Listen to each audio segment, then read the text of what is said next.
Listo. Vamos a continuar. Vamos a ver qué tema tenemos. Artritis por microcristales. Y acá nos faltan, creo, varios temas más todavía así un poco densos, ¿eh?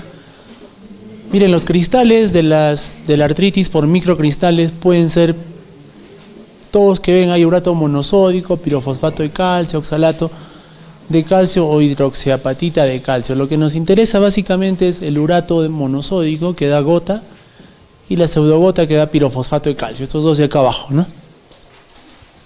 El diagnóstico de esos trastornos se hace al observar los cristales. O sea, el diagnóstico final se debe hacer con una punción, aspiración y ver los cristales al microscopio de polarización. A veces no se puede porque la articulación que duele es muy pequeña para acceder a hacer una punción. Y bueno, pero se van viendo, si el cuadro clínico es muy típico, entonces es el diagnóstico. Siguiente, por favor. Creo que la luz la bajamos. Esta ya está. No, esta es de acá.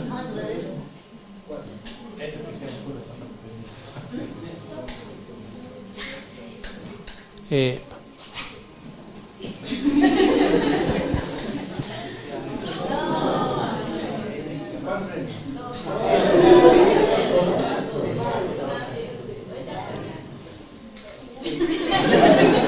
se hace?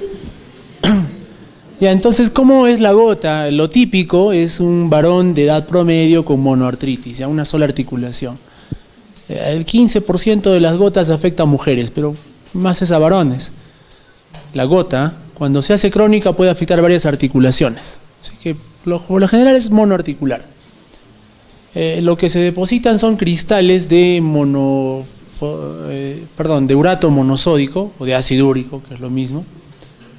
Pero se pueden depositar, además de la articulación, en riñón, tejidos conectivos, y cuando se agrupan ahí, se apelotonan, se llaman tofos, que son como nódulos un poco flexibles, ¿no? Un poco suaves. La articulación principal es la metatarso-falángica del primer dedo del pie, la podagra, ¿no? El primer dedo, el dedo gordo, la raíz del dedo gordo, ahí es la articulación más afectada. Cuando duele y se inflama se llama podagra. Siguiente.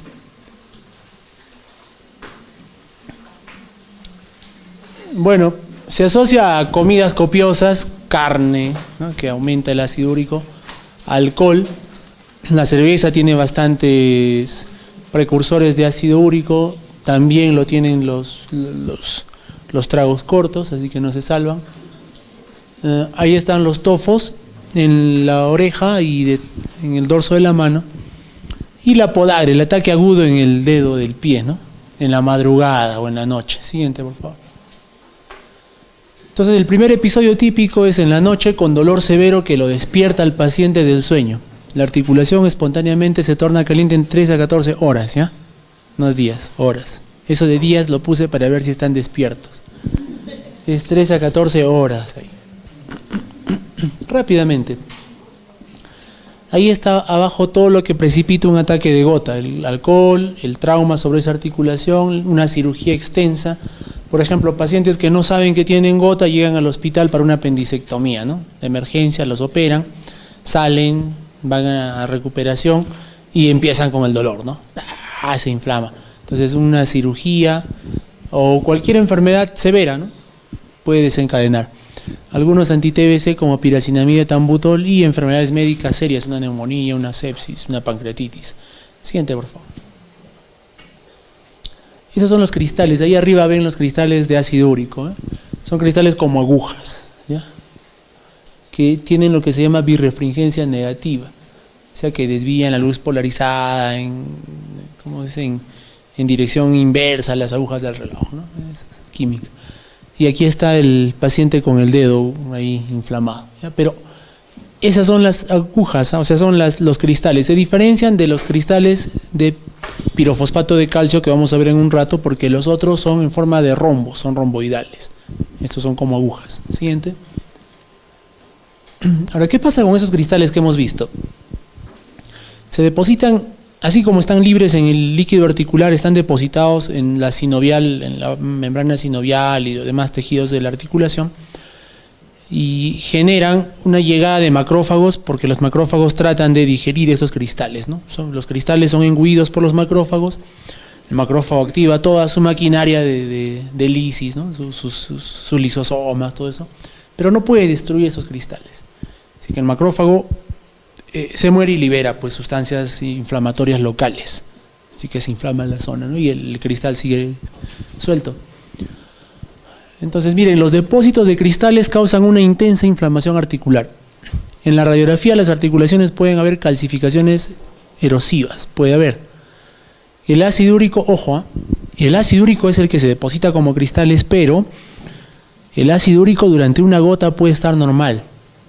Hay un escape, o sea, hay una elevación, va subiendo el ácido úrico porque me comí una pachamanca. Entonces llega un punto el ácido úrico en que agarra y desencadena el ataque de gota. Y a partir de ahí se activan algunos mecanismos compensadores que empiezan a bajar el ácido úrico en sangre. O también se activa la gota cuando el ácido úrico cae bruscamente de un valor. Si un paciente llega con gota a la emergencia, con su dolor ahí, y yo le doso el ácido úrico, lo más probable es que me salga normal o levemente elevado, ¿ya? O sea que el ácido úrico como dosaje no es para hacer el diagnóstico de gota en el momento agudo, por lo menos. Además, otra cosa del ácido úrico es que muchas personas con ácido úrico elevado no tienen gota. Muchísimas tienen ácido úrico elevado y no tienen gota. El valor del ácido úrico por sí solo no es de valor diagnóstico en gota, pero sí se valora el ácido úrico en el seguimiento. Si yo empiezo a tratar la gota con fármacos que disminuyen el ácido úrico como el halopurinol, espero que este vaya manteniéndose lo más normal, dentro de parámetros normales, en las siguientes evaluaciones. Y el diagnóstico se hace por artrocentesis, ¿ya? Siguiente, por favor. Entonces ya saben que van a encontrar en el líquido cristales delgados con birrefringencia negativa, y si encontramos glóbulos blancos, leucocitos, los vamos a encontrar entre 5.000 y 50.000, o sea, es un derrame inflamatorio, ¿no? Inflamatorio. Si pasa de 50.000 es séptico, ¿verdad? Entonces un derrame inflamatorio. Siguiente, por favor. El tratamiento en el ataque agudo, los AINES, indometacina, ¿no? Y cualquier otro AINE, ¿ya? Los AINES son los de elección. Pueden ser oral, intramuscular, endovenoso, ketorolaco, el aire que tenga. Colchicina también. Se empieza en la fase aguda la colchicina. Se puede dar corticoides en quienes no toleran AINES, no toleran colchicina o tienen IRC y no se les puede dar AINES, ¿verdad? Tienen algún daño renal, no le puedo dar AINES. Por todo lo que hemos hablado en la mañana. Vean ustedes que en el ataque agudo no está contemplado el halopurinol. ¿Por qué no? Porque el ataque se puede desencadenar cuando el ácido úrico cae en sangre, ¿ya? Una caída brusca, y el halopurinol puede causar eso y puede empeorar el cuadro clínico. Entonces el halopurinol está contraindicado en el ataque agudo de gota, ¿ya? No solo no está indicado, sino que está contraindicado. Y de forma crónica, ¿qué se da? Se le dice al paciente dieta baja en purinas, o sea, no tome cerveza, o sea, es decir, múdese de Juliaca, vaya hacia otro sitio, ¿no? Donde no tomen cerveza. No coman muchas carnes, o sea, a Huancayo tampoco vayas, en mi tierra tampoco, porque también se toma cerveza. ¿Qué más? Se le puede dar halopurinol. Aquí hay que clasificar a los pacientes si son hiperproductores de ácido úrico o son hiposecretores, ¿ya?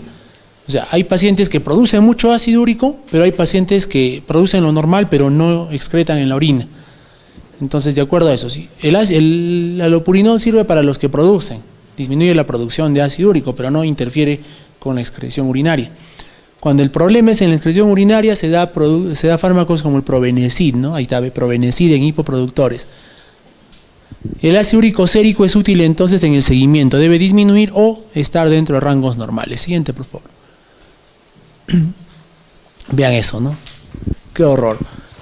Miren esta artropatía con tofo y todo encima, y si le hacen una resonancia sale así, una erosión inmensa, ¿no?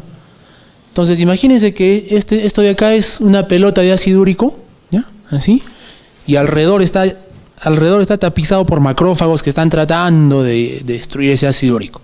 Y esos macrófagos de alrededor de esa pelotita están liberando sustancias proinflamatorias. Aparte citoquinas radicales, libre, todo, ¿no? Un montón de cosas ahí.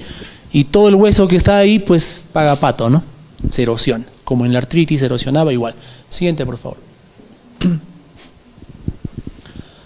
Varón de 32 años acude con hinchazón del tobillo derecho que ocurrió la noche anterior. El tobillo está enrojecido, caliente y muy doloroso. No tiene antecedentes de nada, ni toma medicación. Ocasionalmente bebe licor, de vez en cuando. Al examen físico se evidencia efusión en dicha articulación, o sea, ahí se puede palpar que hay líquido, ¿no? El rango de movilidad está restringido, obviamente, por el dolor. Lo que primero se debe hacer, ¿qué es? ¿Dar AINES, dar corticoides? No, artrocentesis. No estoy diciendo que sea una gota, ¿no? Simplemente hay una artritis ahí con líquido. Entonces, artrocentesis, lo primero que debo hacer. Siguiente, por favor. ¿Por qué? Porque puede ser gota, pero también puede ser una artritis séptica, ¿no? Entonces tengo que punzar. Ya, le hice la punción. Tras diagnosticar al paciente anterior con gota, ¿qué debemos hacer? ¿Qué hacen? Ahí sí, AINES. Primero, ¿no? Primerito AINES con colchicina, ¿no? Ahí está. Siguiente, por favor. Señala la respuesta falsa respecto a la crisis gotosa. Miren, suele iniciarse por la noche la crisis de gota, sí. Los signos inflamatorios son prominentes, claro, porque a veces dan fiebre, ¿eh? A veces el paciente le duele, tiene hinchado y tiene fiebre, malestar, escalofríos y todo. Pueden cursar con fiebre, sí. En la analítica puede detectarse elevación de la BCG y leucocitosis también. Sin tratamiento siempre evoluciona la cronicidad. Esa es falsa. ¿Por qué es falsa? Porque está la palabra siempre, ¿no? En medicina no hay siempre, pero bueno, no es tampoco. ¿Qué articulación se afecta con más frecuencia en la artritis gotosa aguda? ¿Cuál? Primera, metatarso-falángica. Muy bien, ahora vamos a ver la pseudogota. Pseudo significa falsa, ¿no? La pseudogota. Son depósitos articulares de cristales, pero ya no de ácido úrico, sino de pirofosfato de calcio. Ahora, antes de seguir, la pseudogota tiene estos pirofosfatos de calcio tienen la particularidad de depositarse en articulaciones previamente dañadas. O sea, ya dañadas. Si yo tengo una articulación pues, que tiene artrosis, ahí se va a depositar el pirofosfato de calcio, ahí va a aparecer la pseudogota. ¿Ya? Dice en el segundo, más común en ancianos y en quienes tienen daño articular previo. Los ancianos que tienen artrosis. ¿Dónde? En la rodilla. ¿Dónde es más frecuente la pseudogota? En la rodilla. Ya, por lo mismo. Entonces, hay causas secundarias de pseudogota. Cuando una persona joven, menor de 50 años, presenta pseudogota, o sea, presenta una artritis con cristales de pirofosfato de calcio, yo tengo que pensar en estas 4 H's, ¿no? Hiperparatiroidismo, hipomagnesemia, hemocromatosis e hipofosfatemia. ¿Ya? Los 4 tengo que pensar, pero es raro, rarísimo. Las causas secundarias son raras, pero en una persona menor de 50 años se debe investigar. Siguiente, por favor. Entonces, ¿cuál es la principal articulación? La rodilla. Puede presentarse de forma aguda o crónica, cualquiera de los dos. Cuando es aguda es como en la gota, ¿no? Se presenta con mucho dolor, inflamación de la rodilla, ¿no? Después de una cirugía, después de una deshidratación, etc. El diagnóstico se hace por artrocentesis y demostración de cristales. En este caso los cristales tienen forma romboidea, ya no son cristales como agujas, sino son cristales romboideos, rectangulares y con birrefringencia positiva. En la radiografía, ¿qué vemos? Depósitos lineales, radiodensos en meniscos o cartílagos, lo que se llama condrocalcinosis. Cuando ustedes busquen pseudogota en otros libros, en algunos libros, no sé, dependiendo de cuál, en algunos van a encontrar como pseudogota el título y en otros como condrocalcinosis. Así, ¿ya? Con cualquiera de los dos son sinónimos. Y condrocalcinosis significa que hay depósito de calcificación en el cartílago. Vamos a ver una placa ahorita. Los ataques agudos, igual que en gota, se tratan con AINES y de manera crónica se da colchicina. Acá no tiene ninguna función el alopurinol. Siguiente. Entonces, si esa es una rodilla, bueno, imaginemos que es una rodilla, las manchitas rojas vendrían a ser los depósitos de pirofosfato de calcio. Y si yo le tomo una radiografía, voy a ver ese pirofosfato de calcio depositado. Siguiente, por favor. Ahí está, ¿ve? La radiografía y ahí ven líneas en medio de la articulación, ¿no? A ambos lados. Condrocalcinosis. ¿Ya? Entonces, ven esto, ya. ¿Cuál es la articulación que se afecta con más frecuencia en la artropatía por depósito de cristales de pirofosfato de calcio? Rodilla, ¿no? Siguiente. Seguimos, ¿ya? Las vasculitis. Uy, aquí las vasculitis, hay libros enteros de vasculitis, ¿no? Vamos a tratar de coger la carnecita. Su nombre lo dice, vasculitis es una inflamación de la pared de los vasos sanguíneos, arterias sobre todo. Es un proceso inflamatorio de los vasos sanguíneos de cualquier órgano que conlleva, si se inflama un vaso sanguíneo, ¿qué pasa? Hay disminución del lumen del vaso, ¿no? Está todo inflamado. Isquemia de los tejidos distales a ese vaso. Así. Entonces los tejidos distales sufren isquemia por oclusión de ese vaso. Se clasifican de acuerdo al tamaño de los vasos en vasculitis de pequeño, mediano, grande vaso y también si es ANCA positivo o ANCA negativo. Suelen tener elevados los reactantes de fase aguda porque sí son enfermedades inflamatorias sistémicas, ¿ya? Siguiente, por favor. Ahí hay una clasificación en grande, mediano y pequeño. Los de pequeños son los más abundantes. De grande tenemos dos vasculitis de grandes vasos. Takayasu, está arriba. No, está el siguiente, segundo, ¿no? Takayasu. Y Takayasu es un nombre japonés, ¿no? Takayasu. Sí, pues justamente afecta con más frecuencia a mujeres de origen oriental o a mujeres asiáticas, desde niñas. ¿Qué arterias afecta a Takayasu? La aorta y sus grandes ramas. O sea, las arterias más grandes que hay afecta a Takayasu. Algo característico y típico de Takayasu que preguntan en los exámenes es que es una paciente mujer joven que viene por claudicación de miembro superior, o sea, quiere decir que le duele y pierde fuerza en miembro superior de un lado, y cuando ustedes le toman la presión en ambos brazos hay una diferencia enorme, en uno está normal y en el otro no se siente el pulso, está hipotensa. Significa que hay arterias que están a su salida de la raíz, a su salida de la aorta, están pequeñas, ¿no? Vamos a ver más adelante un poquito de Takayasu. Y el primero que dice arteritis de células gigantes / polimialgia reumática. No es otra cosa que la arteritis de la arteria temporal. Acá, ¿no? La arteria temporal, que ustedes por anatomía saben que está acá. Esa se inflama, causa cefalea, puede dar pérdida de la visión, trastornos de la visión, claudicación de la mandíbula. Y ahí dice / polimialgia reumática porque frecuentemente se asocia a polimialgia reumática. En ancianos, sobre todo, arteritis temporal, la mitad tiene polimialgia reumática, que es un dolor y debilidad de miembros superiores e inferiores de manera proximal. Mediano vaso, poliarteritis nodosa clásica y Kawasaki. La poliarteritis nodosa clásica es la enfermedad que ustedes han visto Doctor House, ¿ya? Sus alumnos están buscando, ¿no? Sus aprendices están buscando esa enfermedad por todos lados. A todos le hacen arteriografía. No están buscando poliarteritis nodosa en todo el mundo. ¿Y por qué les digo esto? Porque van a acordarse que la poliarteritis nodosa es una de las de más difícil diagnóstico. Bien difícil. El paciente puede ser que solo tenga fiebre y baja de peso y nada más. Y ya, pucha, a ver, échate a buscar, pues, ¿no? No vas a encontrar. A ver si encuentras.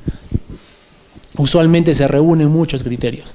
Y bueno, Kawasaki lo ven en pediatría, es un niño que tiene una lengua frambuesada, ¿no? Pequeños vasos, ahí tienen toda la gama, ¿ve? Empezamos con poliangiitis microscópica que afecta preferentemente a riñones, glomérulos renales, da glomerulonefritis, lo que hemos visto hace un rato. Granulomatosis de Wegener y Chorg-Strauss que están ahí siguiendo. Estos también dañan a riñones, pero ahora pulmones también, riñones y pulmones, ¿ya? Dan también vasculitis por glomerulonefritis. Heno-Schönlein, que se presenta en niños y jóvenes, que es una vasculitis de piel, ¿no? De piel, o sea, tienen vasculitis en los miembros inferiores con púrpura palpable. La vasculitis cutánea leucocitoclástica, que también es púrpura palpable en la piel. Y la crioglobulinemia esencial, que se puede asociar a hepatitis C, ¿no? Que es muy rara. Miren, los que son ANCA asociados están ahí arriba, ¿ven? Poliangiitis microscópica, Wegener y Chorg-Strauss. Y ANCA negativa los de abajo. Siguiente, por favor. El siguiente gráfico lo pinta así, ¿no? De acuerdo al tamaño. Grandazos, ¿eh? Takayasu y células gigantes. Mediano, poliarteritis nodosa y Kawasaki. Vienen todos los de pequeños, ¿no? Wegener, poliangitis microscópica, Heno-Schönlein y anginitis leucocitoclástica. Siguiente, por favor.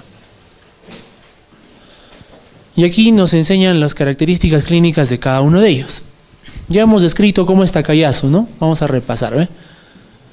Se reduce la presión arterial en un brazo comparado con el otro, insuficiencia aórtica, inflamación de aorta y grandes ramas. Puede haber disfunción renal, sí, pero ¿por qué? Porque las arterias renales están más pequeñas e inflamadas, ¿no? No porque afecte a los riñones, sino porque afecta a las arterias renales. Mediano vaso, vamos a ver ahí arriba poliarteritis nodosa. Miren, puede dar glomerulonefritis, dolor abdominal, neuropatía en pies, rash, gangrena de dedos, arteritis coronaria con infarto de miocardio, o sea, cualquier cosa puede dar. Y ya tenemos las de pequeño vaso. Wegener y Char-Strauss. Ahorita vamos a aprender la diferencia entre los dos. Ambos son vasculitis de pequeños vasos, ¿ya?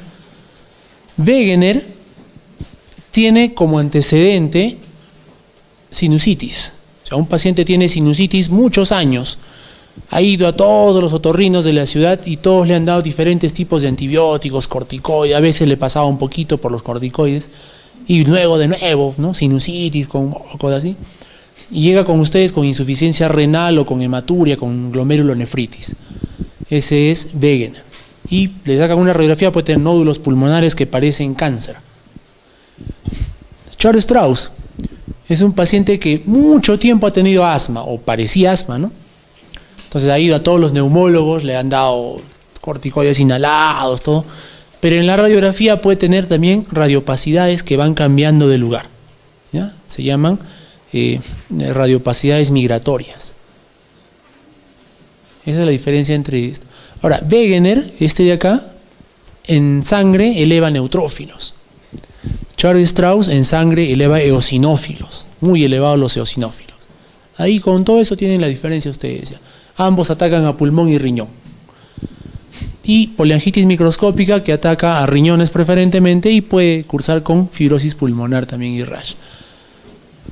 Todos estos, o la mayoría, tienen neuropatía. Miren, poliarteritis nodosa dice neuropatía y caída del pie. Wegener dice neuropatía. Char-Strauss dice neuropatía y poliangitis microscópica dice neuropatía, ¿no? Entonces, todas las vasculitis estas tienen neuropatía.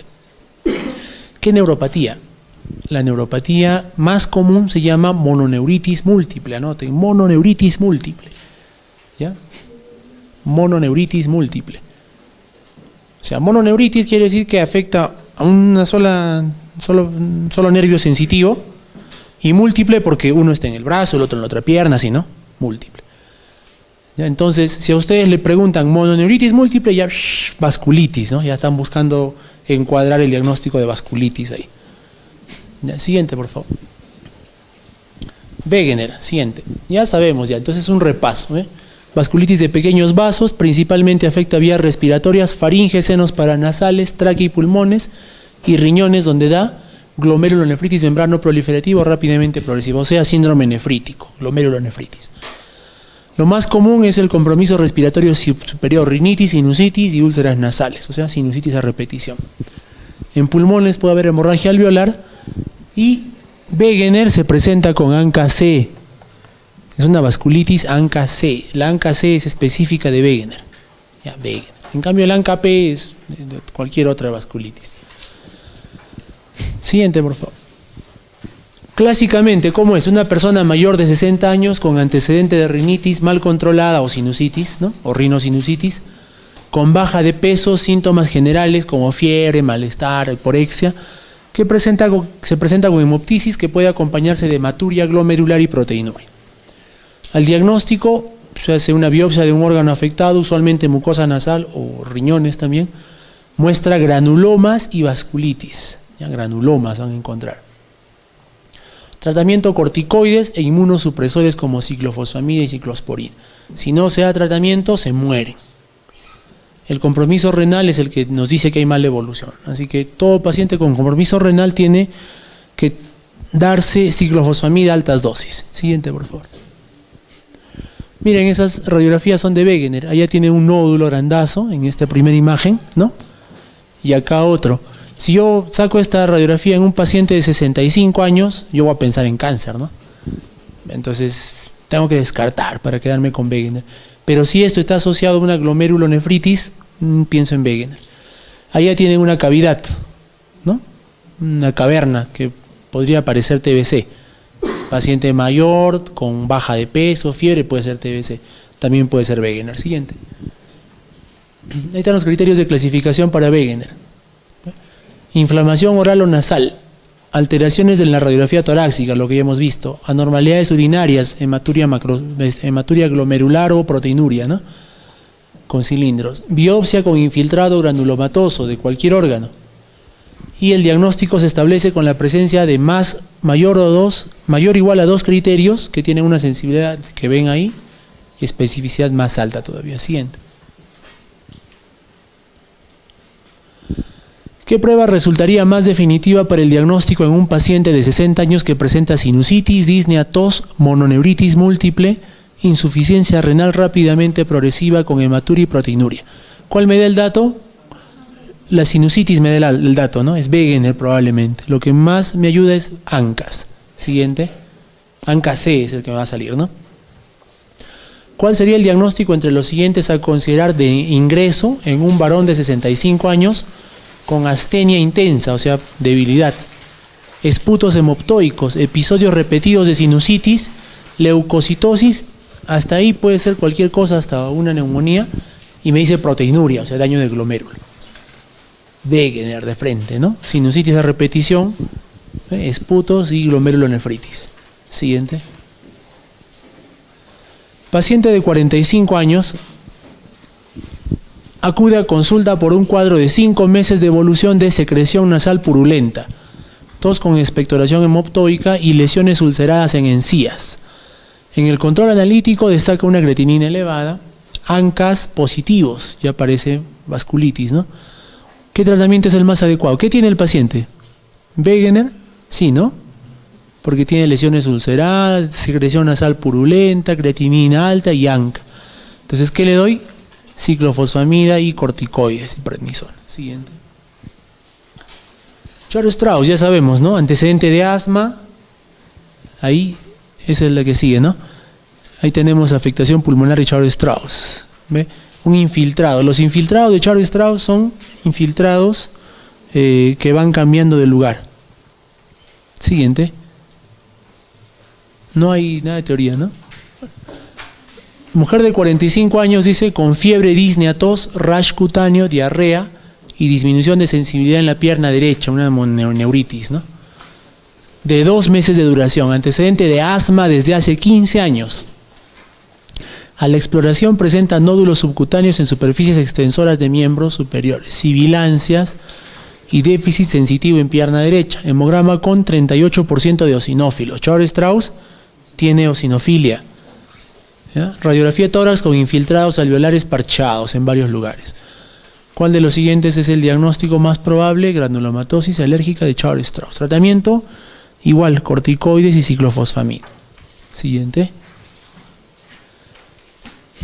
Takayasu, ya hemos hablado un poquito, ¿no? Así que vamos a ver acá cómo queda. Vasculitis de grandes vasos que afecta principalmente a aorta y principales ramas. Ahí está. Miren, el 80% tiene soplos vasculares en abdomen, en tórax, en varios sitios se escuchan los soplos, porque la sangre pasa turbulenta por esos vasos estrechados. La mitad tienen hipertensión, pero es por afectación de la arteria renal. Si una arteria renal está así, disminuida de lumen, le llega poca sangre a los riñones, ese riñón que tiene poca sangre activa el sistema renina-angiotensina-aldosterona y el paciente hace hipertensión sostenida, ¿no? La mayoría tiene elevados BCG y PCR, que son reactantes de fase aguda, y es más frecuente en mujeres jóvenes, de origen asiático sobre todo. El tratamiento, corticoides. Siguiente. Miren esto, ¿eh? Takayasu. Ustedes pueden ver hacia el lado izquierdo de la persona, hacia allá, ¿no? Las arterias del miembro superior se ven bien, ¿no? Bien pintaditas. Y hacia acá, miren, son unos hilitos nada más, ¿no? Takayasu. Desde el nacimiento acá, en la subclavia, ¿no? Siguiente. Entonces, la arteria subclavia es la que más se afecta en Takayasu, principalmente, la que más frecuentemente se afecta, 93%. Y queda como manifestación clínica claudicación del miembro superior y fenómeno de Raynaud en esa mano. ¿Quién le sigue? La carótida común, ¿no? En frecuencia. ¿Qué te da? Síncopes, accidentes cerebrovasculares, ataques isquémicos transitorios, alteración de la visión. Le sigue la aorta abdominal, dolor abdominal, náuseas, vómitos. Las arterias renales te dan hipertensión, ¿no? Raíz de la aorta, 35%, te da insuficiencia cardíaca. Arterias vertebrales, 35%. ¿eh? Miren, a la aorta y sus grandes ramas. Siguiente, por favor. Señalar la respuesta incorrecta respecto a Takayasu. A. Afectan a grandes vasos. Sí. B. Es más frecuente en mujeres jóvenes y niñas. Sí. C. Su histología es de una panarteritis, o sea, toda la pared de la arteria, con inflamación granulomatosa. Yes, ¿no? Sí. D. La afectación de vasos pulmonares de forma aislada es frecuente. No, no es frecuente, ¿no? Vasos pulmonares en el cuadro anterior no hemos visto. Primero es subclavia, luego carótida, ¿no? En ese orden. E. La mayoría presenta soplos vasculares. Sí. Entonces la D. Siguiente. Mujer de 35 años sin antecedentes cardiovasculares que presenta cuadro de 3 meses de evolución de fiebre, baja de peso, artralgias y anorexia. Acude a urgencias por accidente cerebrovascular isquémico. Aquí viene el dato, ¿eh? En la exploración se detecta discrepancia de presión arterial entre los miembros superiores con disminución marcada de pulsos en miembro superior derecho. En la analítica hay anemia moderada y elevación de la BCG. ¿Cuál es el diagnóstico? Takayasu. Siguiente. Arteritis de células gigantes. Vamos. O de la arteria temporal, ¿no? Células gigantes. Principalmente a mayores de 50 años y su prevalencia va aumentando con la edad. Más frecuente en mujeres. Se caracteriza por cefalea en un paciente con una arteria temporal palpable. Pueden ustedes palpar la arteria como si fuera un cordón endurecido y enrojecida la piel está. La complicación más grave que tiene esta es la pérdida de visión por neuritis óptica. O sea, si un paciente que tiene arteritis de la temporal llega a ustedes diciéndole no veo, es una emergencia. Ya tienen que darle altas dosis de corticoides rápidamente. Y bueno, se asocia a polimialgia reumática en la mitad de casos, ¿no? Siguiente. Aquí tienen un paciente con una arteria temporal que se puede ver a simple vista, ¿no? Y la piel de esa zona está más ennegrecida probablemente por inflamaciones recurrentes. Siguiente. Criterios de arteritis de la temporal. Edad superior a 50 años al inicio de los síntomas. Cefalea de reciente aparición. Anormalidades en las arterias temporales. Dolor cuando le palpan o disminuye ausencia de pulsos. BCG superior a 50. Una BCG muy alta, una velocidad de sedimentación muy alta. Hay dos enfermedades, o más de repente, pero hay dos que tienen BCG muy alta, por encima de 100. Están la arteritis de la temporal y la tiroiditis de... No, tiroiditis subaguda de Kervain. Hashimoto no da ni dolor de cuello ni nada. ¿Sí? En cambio, la tiroiditis subaguda da dolor de cuello y le sacan la BCG 100. ¿Ya? Tiroiditis de Kervain subaguda. En la Hashimoto ni se dan cuenta los pacientes, ¿no? Están en hipotiroidismo, ya tuvieron su Hashimoto hace tiempo. Muy bien, entonces biopsia de la arteria temporal demuestra vasculitis con predominio de infiltrado inflamatorio mononuclear con formación de granulomas. Siguiente. Ahí están las manifestaciones clínicas. La más frecuente es la cefalea, 90%. Le sigue la arteria temporal normal, palpable o endurecida. Le sigue los 50% síntomas generales, fiebre, náusea, malestar, hiporexia. La mitad tienen polimialgia reumática, 30% de la mandíbula se cansa y duele cuando come, ceguera 10% y 7% ACV o disección de aorta. Siguiente. ¿Qué se debe sospechar en un varón de 65 años que había consultado por dolor y cansancio de la lengua y maceteros al comer en las últimas semanas?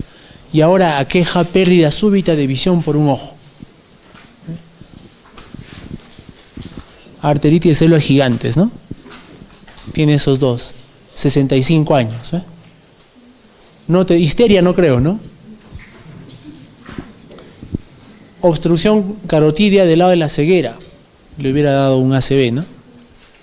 Meningioma de fosa anterior con afectación al nervio óptico, no, pues meningioma es un tumor ahí que da convulsiones, cefalea.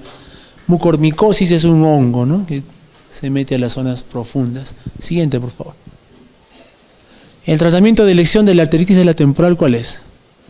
Corticoides, ¿ya? Prednisona, dosis de 1 miligramo. Muy bien, vamos a lupus. LES. Es una enfermedad sistémica en la que los tejidos de múltiples órganos se dañan por la presencia de autoanticuerpos patogénicos e inmunocomplejos. O sea,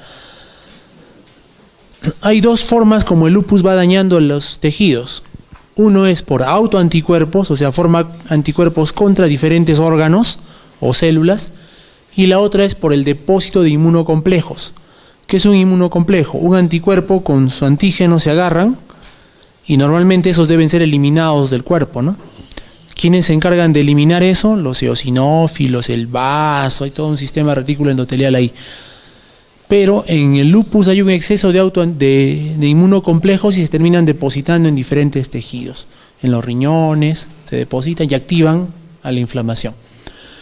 90% de pacientes con lupus son mujeres. ¿Qué significa lupus? Lobo. Lobo significa lupus, lobo, ¿no? Entonces así como el lobo feroz, ¿no? Cuando la mujer es más joven, el cuadro clínico es peor, es más desastroso, la enfermedad es más severa. Cuando le da a una mujer de 40, 50, el cuadro clínico es más suave. Y cuando le da a un hombre es suavecito, ¿no? Los rayos ultravioletas son el único factor ambiental conocido hasta el momento que enciende el cuadro, ¿ya? Siguiente.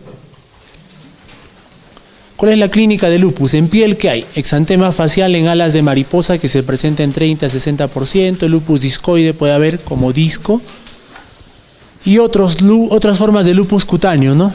Paniculitis, subagudo, úlceras de mucosa, etc. Osteomuscular, miren, artralgias y artritis no erosivas en el 85%, es muy frecuente, artralgias y artritis. La artritis no es erosiva, la artritis de lupus se parece a la artritis de la artritis reumatoidea, simétrica, poliarticular, empieza en manos, sigue con tobillos, etc. Rigidez matutina, se parece bastante, pero no es erosiva, o sea, no erosiona huesos, cartílagos, nada, ¿ya? Solamente se inflama y duele. ¿Qué más? Y afecta en las mismas articulaciones que AR encima, pero es el más frecuente, los síntomas más frecuentes son artralgias y artritis. Siguiente. Ahí tienen las alas de mariposa con la característica de que pasan por encima de la nariz de un lado al otro y respetan el surco nasogeniano, ¿no? Ven, el surco nasogeniano está intacto. Siguiente. Lupus discoide, ¿no? Redondito con el centro casi normal. Siguiente.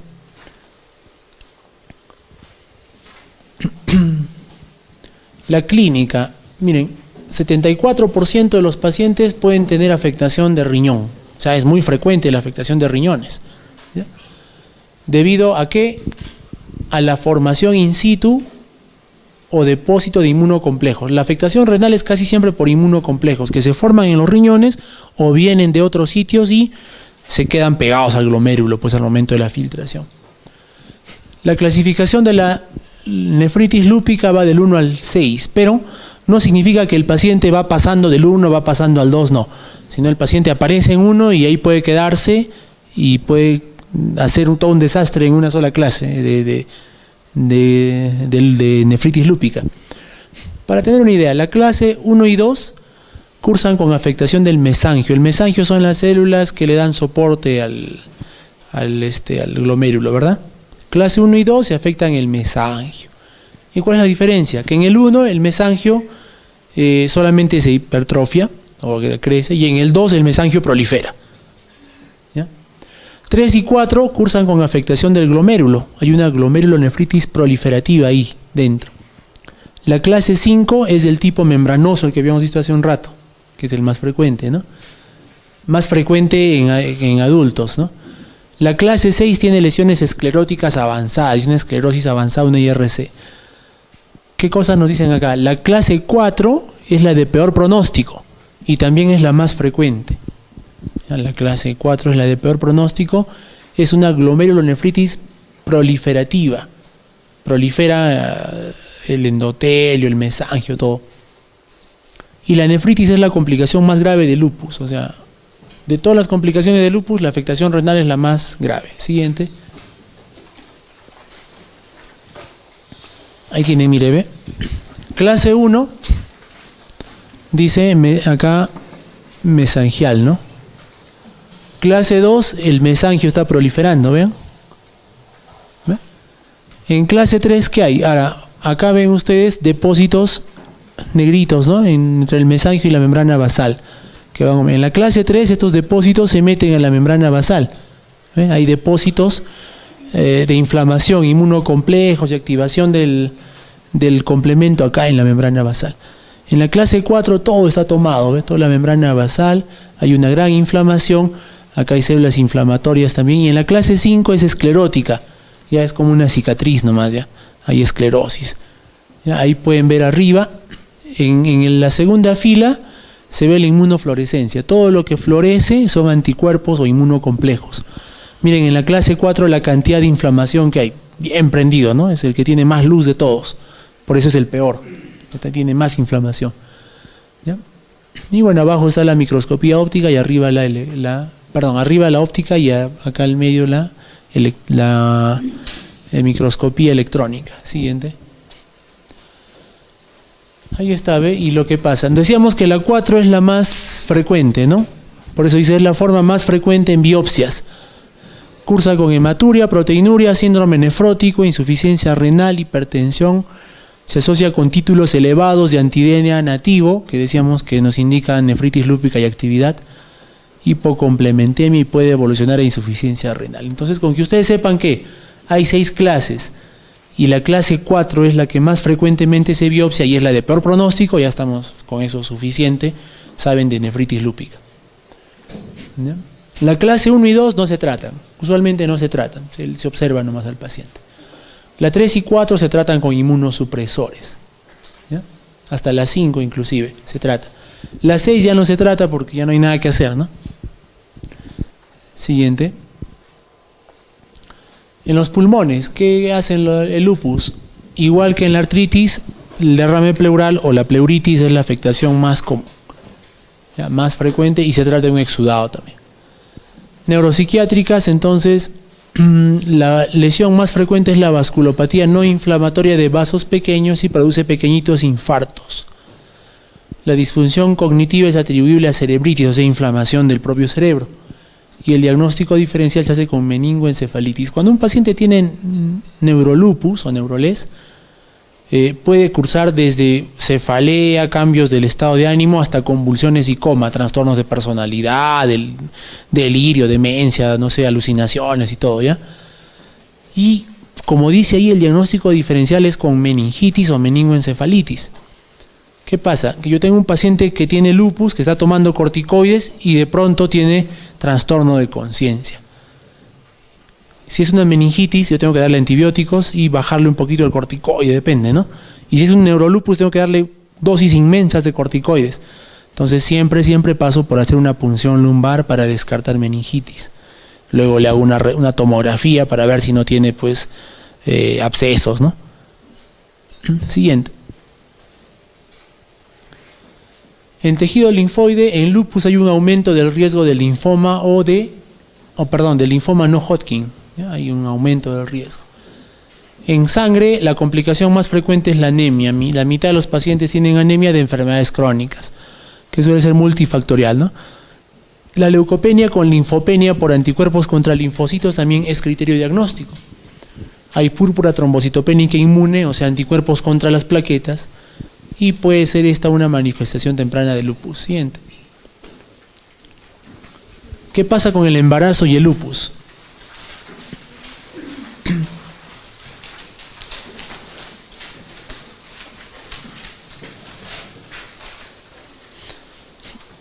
Si es una paciente con lupus que se embaraza, entonces yo tengo que ver si tiene nefritis lúpica o no tiene nefritis lúpica, porque si no tiene nefritis lúpica, no va a haber mucho riesgo para la madre, los riesgos van a ser para el producto, ¿ya? Pero si la madre tiene nefritis lúpica, esta se agrava, empeora en el embarazo y puede irle mal a la mamá. Por eso dice, hay más riesgo de preeclampsia, retardo del crecimiento fetal, dificultad respiratoria del neonato, peor pronóstico si la madre tiene hipertensión y nefritis. Y bueno, los niños, los recién nacidos pueden nacer con lupus neonatal si la madre tiene anticuerpos anti-RO y anti-LA positivos. ¿Y cómo es el lupus neonatal? Tiene bloqueo cardíaco y lesiones cutáneas típicas de lupus. Hay una alta mortalidad también neonatal. Siguiente, por favor. Ahí están los criterios de lupus, ¿no? Son un montón, ¿no? Lesiones cutáneas arriba, acá también cutáneas al medio, pero diferentes a las de arriba, úlceras orales, ¿no? Alopecia que no deja cicatriz, todo esto es clínico, es dérmico básicamente, ¿no? Piel y anexos. Siguiente. Ahora vienen las sinovitis, ¿no? Efusión pleural, efusión pericárdica, las serositis están ahí. Compromiso renal, donde puede haber sedimento con cilindros, ¿no? De eritrocitos o proteinuria. Neurológico, convulsiones, psicosis, mononeuritis múltiple, mielitis, confusión aguda, etcétera. Siguiente. En sangre, en anemia hemolítica autoinmune puede haber, ¿no? CUMS positivo, leucopenia o linfopenia, trombocitopenia. Criterios inmunológicos, ¿cuáles son? El paciente puede tener anticuerpo anti-DNA positivo, anti-DNA nativo positivo, anti-SM, o también puede tener anticuerpos antifosfolípidos. También puede cursar con disminución del complemento y con test de CUMS directo en ausencia de anemia hemolítica. ¿Cuántos criterios de todos los que hemos mencionado tienen que tener el paciente para decir que es lupus? 4, dicen, ¿no? Las guías. 4 criterios de todo lo que hemos mencionado y se clasifica como lupus. Siguiente. El tratamiento, entonces, se divide en 2 grupos los pacientes con lupus. Los que tienen enfermedad leve, moderada y los que tienen enfermedad severa. ¿Quiénes tienen enfermedad severa? Los que tienen daño de algún órgano vital, por ejemplo, riñones, compromiso del sistema nervioso central, ¿no? Si es leve, está solo en piel, articulaciones, etcétera, se da prednisona, dosis antiinflamatorias, nada más, ¿ya? Corticoides. Y si es severa, se asocia a los corticoides de inmunosupresores como ciclofosfamida o azathioprina o micofenolato, que dice ahí abajo. Siguiente, por favor. ¿Cuál de las siguientes manifestaciones se presenta con mayor frecuencia en el lupus eritematoso sistémico? Imaginemos que yo no me acuerdo, no sé, pues. Entonces me pongo a ver de todas las alternativas, ¿cuál de ellas es criterio de clasificación de lupus en los criterios que hemos visto? ¿No? Pericarditis, pleuritis, todas están, ¿no? O sea que estoy en riesgo de fallar. Bueno, hemos dicho que el 85% tienen artralgias y artritis, es lo más frecuente que hay, ¿no? Artralgias y artritis. Siguiente. ¿Cuál de los siguientes tipos de anemia es criterio diagnóstico de lupus? ¿Qué anemia es criterio diagnóstico? Decíamos hace un rato que en lupus la mitad de pacientes tienen anemia, que es multifactorial y que principalmente es por enfermedad crónica. Pero cuando nosotros queremos reunir criterios para el lupus, el tipo de anemia que me suma puntos al criterio es la anemia hemolítica autoinmune, o sea, anticuerpos contra los glóbulos rojos. ¿Ya? Y eso significa que es una anemia hemolítica con test de CUMS directo positivo. Test de CUMS positivo, la D, ¿ya? Ahí es la D, anemia hemolítica CUMS positivo. Lo puse para que ver si están despiertos, pues así. La respuesta está mal. Siguiente. ¿Cuál de las siguientes determinaciones de anticuerpos es de resultar positiva más específica de lupus? ¿Cuál es más específico? Anti-SM es el más específico y solo se presenta en 30% de pacientes con lupus. Siguiente. Si una paciente con lupus eritematoso sistémico presenta un infiltrado pulmonar, ¿ya? Está con infiltrado pulmonar, lo más probable es que se trate de ¿qué? Aquí todo el mundo dice, no, neumonitis lúpica, hemorragia intraalveolar, no. Una neumonía común y corriente, ¿no? Paciente con lupus toma corticoides, inmunosuprimida, viene con su infiltrado pulmonar, neumonía, ¿verdad? Le doy tratamiento antibiótico. A menos, puede ser todo lo demás, pero lo más probable es que sea una neumonía. ¿Ya? Por eso dice infección pulmonar. Siguiente. Señale cuál de las siguientes es la manifestación clínica más frecuente en el lupus, igual que hace un rato, ¿no? ¿Cuál era? Artralgias, mialgias, ¿no? Artritis. Siguiente. ¿Cuál de las siguientes manifestaciones clínicas se encuentra con menos frecuencia en los pacientes con lupus? ¿Cuál de esos no hemos hablado para nada en lupus? Hipertensión pulmonar, esa es la que es menos frecuente, ¿no? Igual ya estaba la respuesta y no vale. Siguiente, por favor. Acá sí nos damos un break de 2 minutos de nuevo, ¿ya?